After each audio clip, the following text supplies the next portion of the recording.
नहीं है। बैंक से लोन लिए हो? लिए तो थे भैया। ब्याज कौन जमा कराएगा फिर? मेरा बाप। देख तो रहे हो भैया, सारा फसल बर्बाद हो गया भैया, सब सूखा मार दिया भैया। कहानी बता रहे हो?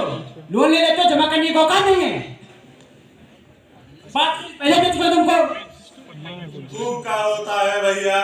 पता है नोटिस नहीं डाल दो, नोटिस के बाद